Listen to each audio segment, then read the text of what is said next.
პანკისის ხეობა კახეთში რუსეთ-საქართველოს საზღვართან მდებარეობს. მას აღმოსავლეთით დაახლოებით 60 კილომეტრში ჩეჩნეთი ესაზღვრება. ხეობა სულ რამდენიმე პატარა სოფლით ახმეტის რაიონს ეკუთვნის, სადაც დაახლოებით 8000 ქისტი ცხოვრობს. 90-იანი წლების შემდეგ ხეობაში ქისტებთან ერთად რამდენიმე ასეული ჩეჩენილ-ტოლვილი რუსეთ-ჩეჩნეთის სამხედრო დაპირისპირების შემდეგ გადმოსახლდა.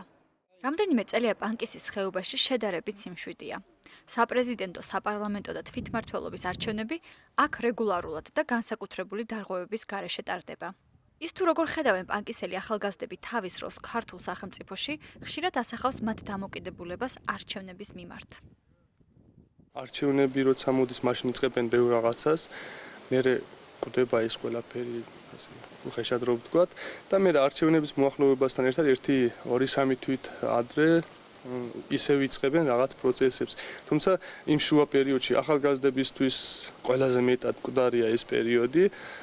შეიძლება მაგალითად არჩევნების დროს ჩამოვიდნენ და ყველაზე ისეთ სენსიტიურ თემებს შეეხონ და ანუ კარგად მოფიქრებული გეგმა აქვთ, რა უნდა თქვან, როგორ მივიდნენ ახალგაზრდამდე და როგორ მივიდნენ უფრო ასაკის ხალხამდე. თუმცა როგორც კი ეს ყველაფერი მთავრდება, მაშინ კვდება ყველაფერი და უკვე ამზადებენ, ასე ვთქვათ, მეორე სანამ არჩევნები მოვა, იქამდე რა უნდა თქვან და რა მოუფიქრონ ახალგაზრდებს. დუისი პანკისის ხეობის ყველაზე დიდი სოფელია. სოფლის ცენტრში თავმოყრილია ხეობის ყველა მნიშვნელოვანი ობიექტი: სკოლა, მეჩეთი და მაღაზიები. ახალგაზრდების უმეტესობას აქ უყვართ თავშეყრა, განსაკუთრებით ზაფხულში, როდესაც სამუშაო ნაკლებია. ქისტი ახალგაზრდები შედარებით შეზღუდულ სივრცეში ცხოვრობენ, სადაც ყველაფერი ძალიან ნელა იცვლება.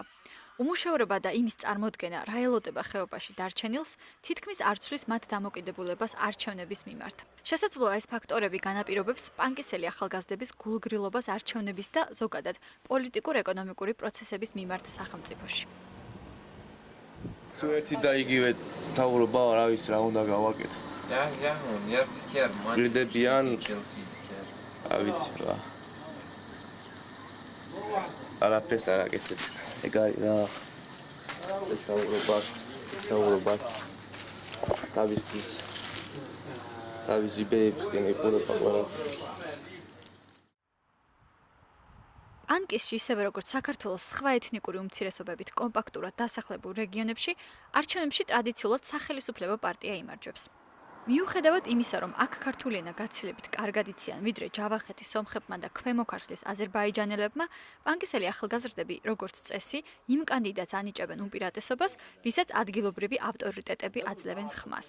უფრო თეიფური, ესე იგი გვაროვნული, კლანური გადახრები არის ხოლმე ეს უცილებლად რომელი ავტორიტეტის მაგალითად მხარს უჭერს, რომელ მხარეს დანარჩენი ახალგაზრდობაც მიყვება. წინა საარჩევნო კამპანია ახლა დაიწყო, ხო? რა თქმა უნდა, ჯერჯერობით ალბათ მოსინჯვაში იქნებიან ახალგაზრდები, მაგრამ ჩართვით უეჭვენეთ ჩაერთვებიან. სხვათა შორის ჩვენი ახალგაზრდები მიუხედავად იმისა, რომ უფრო რელიგიურნი არიან, ვიცით დღეს რა როგორ ხდება, მაგრამ მაინც აინტერესებთ როგორ არჩევნებში ვინ უნდა აირჩიონ, რომელი პარტია ვის უნდა მისცენ ხმა.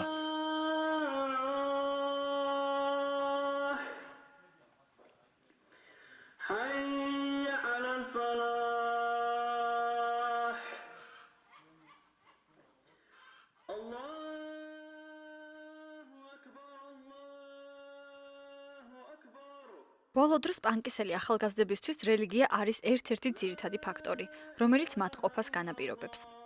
ახალი თაობის დიდი ნაწილი ვაჰაბიზმის მიმდევარია. ისინი საჯარო განათლებას ხშირად რელიგიურით ანაცვლებენ.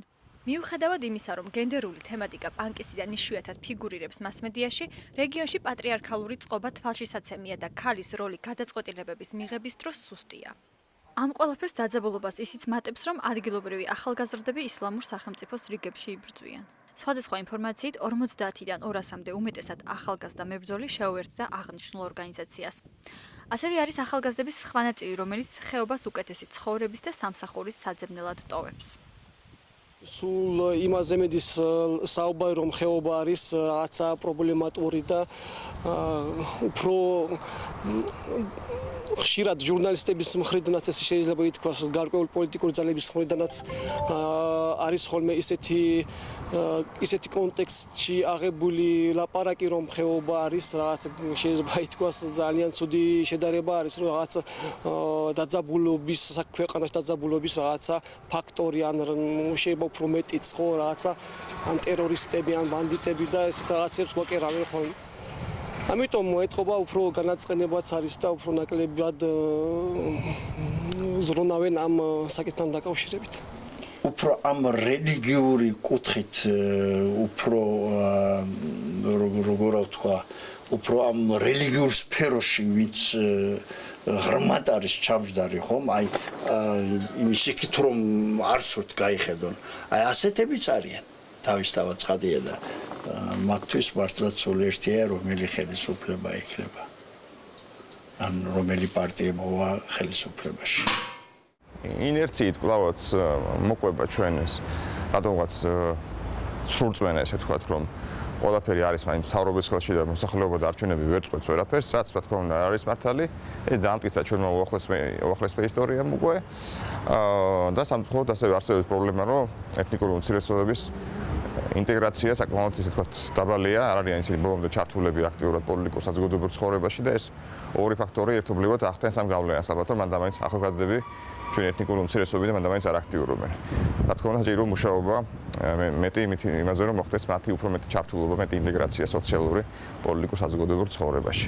რა თქმა უნდა, ენის არწოდნა ეს პრობლემა ასევე არ მხოლოდ იმიტომ რომ ესე ვთქვათ მათ ენთუზიაზმი არ აქვს მაინდა-მაინც ჩაერთონ პოლიტიკურ საზოგადოებრივ ცხოვრებაში ამის გამო იმის გამოც ამ პრობლემა ისინი ვერ უყურებენ ქართულ არხებს და ბევრი უყურებს რუსულ არხებს თელი აქედან გამომდინარე შედეგებით ისინი ცხოვრობენ სამწუხაროდ დეზინფორმაციაში რომელსაც რუსული მედია და ეს ბუნებრივია პრობლემებია და ისე და ისე სამუშაოა ძალიან სერიოზული მათი მეტი სოციალური ინტეგრაციისთვის სოფელ დუისის ცენტრში ბაღის ყოფილ შენობაში ჩეჩენი ლტოლვილები ცხოვრობენ. მათი უმეტესობა საქართველოს მოქალაქე არ არის, შესაბამისად ვერც არჩევნებში იღებს მონაწილეობას. თუმცა არსებობენ გამონაკლისები. ჟაინა დადაევა მოქალაქეობა 2 წლის წინ მიიღო და პირველი არჩევანი გასული წლის თვითმმართველობის არჩევნებში გააკეთა. მიუხედავად იმისა, რომ ქართული არ იცის, კანდიდატების შესახებ информация ინტერნეტით მოიცია.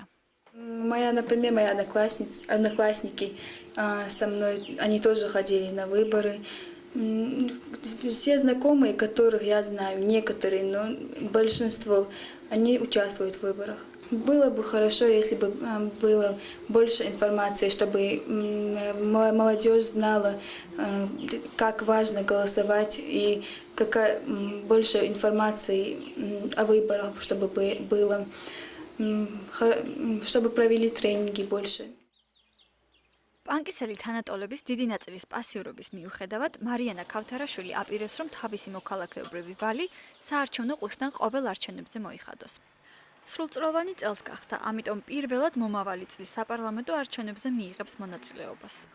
მიმაჩნია, რომ ჩვენი ახალგაზრდები აქტიურად არიან ჩართული საარჩევნო პროცესში, რადგანაც რაც მე მინახია, ძალიან ბევრი ბავშვი იღებდა ამ პროცესში მონაწილეობას და ამიტომაც ვფიქრობ, რომ კი აქტიურად არიან ჩართულები. ჯერჯერობით მე არ ყოფილვარ არჩევნებზე, თუმცა ვფიქრობ, რომ მომავალ წელს მივალ და მივიღებ მონაწილეობას. მომავალ წელს საქართველოში საპარლამენტო არჩევნები ჩატარდება.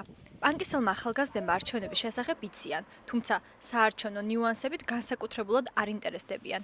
მიზეზი ხშირად გულგრილობა და უნდობლობაა, რომ მათი სამოქალაქო უფლება თავიანთ ცხოვრებაში არაფერს შეცვლის. ისეთი შთაბეჭდილება რჩება, რომ თბილისისთვისაც მთავარია ამ პატარა რეგიონში არჩევნების სერიოზული დარღვევების გარეშე ჩატარდეს. დანარჩენი მეორეხარისხოვანია.